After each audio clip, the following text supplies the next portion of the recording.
Hi everyone, welcome back. I'm Di, and today I'm sharing with you my first impressions of the Monochrome Manga Club series reads for the month of December. Those were the Geek Ex-Hitman, Volume 1 by Kodai. This one's published by Yen Press, rated teen.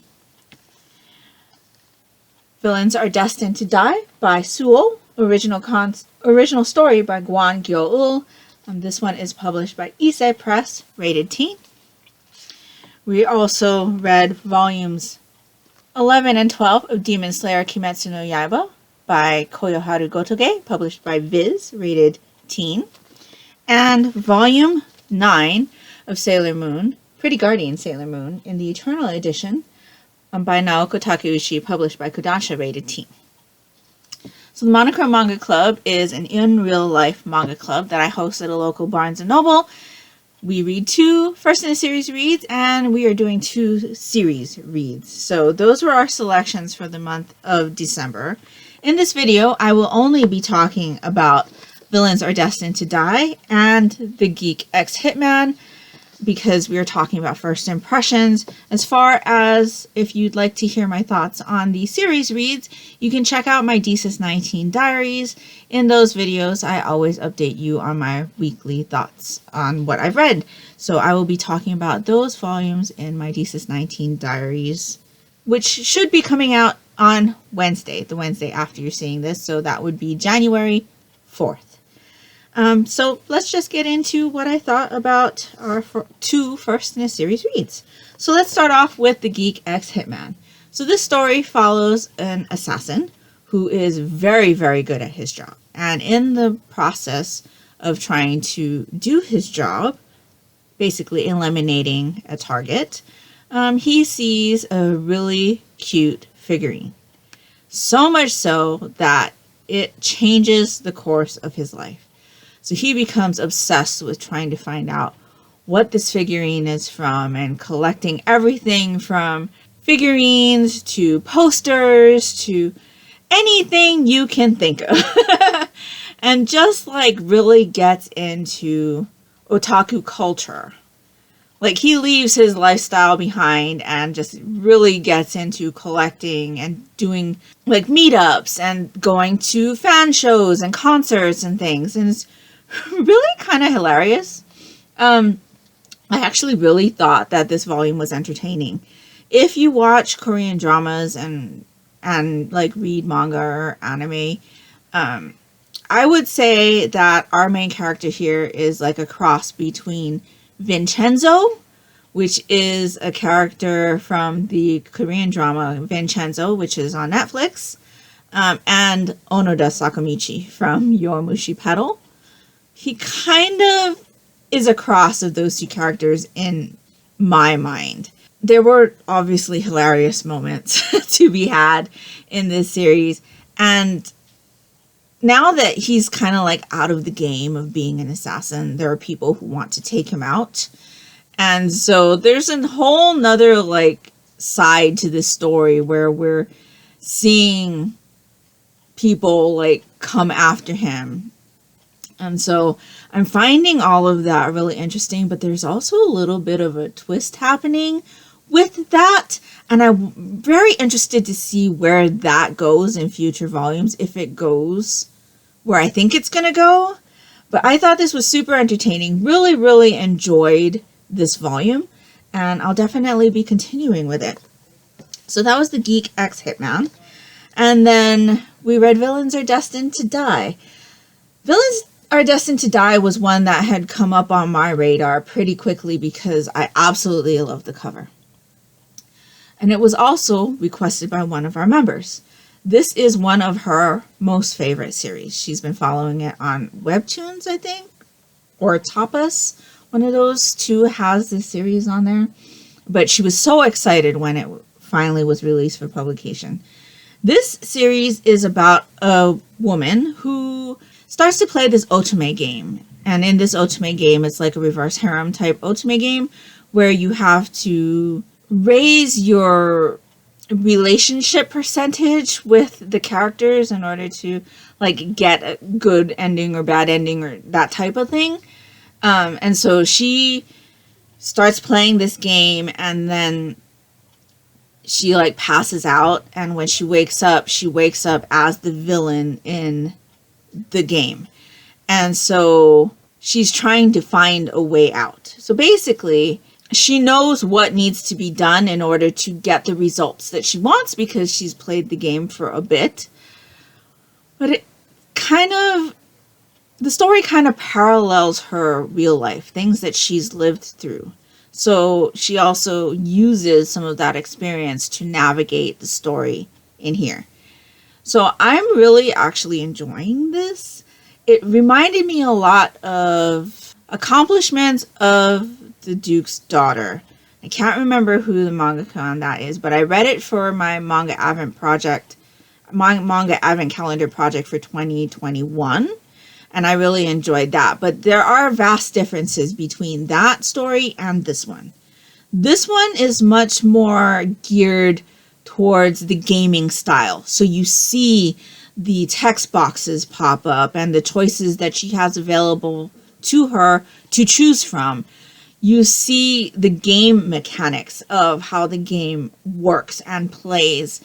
And you also, because you have to raise your relationship percentage with the characters, see that in action during this story.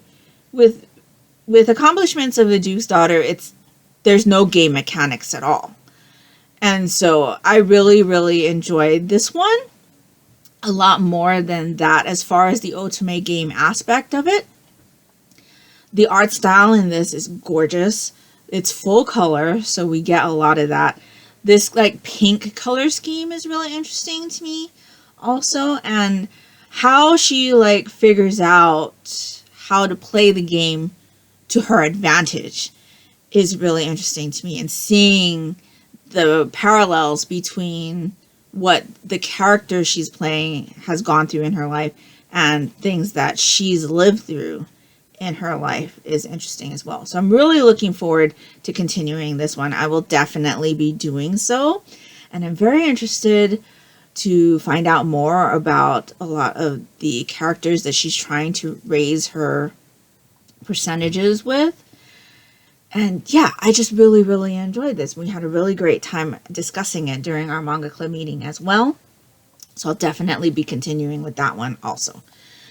So those were our 2 first in a series selections. So before I let you go, I do want to let you know what we will be reading for our selections in January. If you'd like to read along with us, I do have a Discord open. The meetings are not going to be available to attend. However, there will be threads dedicated to each volume that will open up the day after we have our manga club meeting, and you can feel free to read along the selections and then come and discuss them with us in the threads the day after we have our meeting. So the Discord link is down in the description box below in case you're interested in joining there. But we will be continuing our series read of Sailor Moon in the Eternal Editions with the final volume, Volume 10. I do not have my copy yet, so you're only seeing a picture here, but I will be obtaining that shortly. So it will be nice to finish out another series. And then we will be continuing Demon Slayer Kimetsu no Yaiba with volumes 13 and 14. I have to say I've been really enjoying this series. We have also started watching the anime, so yes, that's all I'm going to say on that. As far as our 2 first in a series volumes go, we will be reading volume 1 of Tomb Raider King. This has art by 3B2S, adapted by Yunes from Redice. Original story by Sanji. This one's published by Issei Press, rated teen. This is a manhwa, again, full color.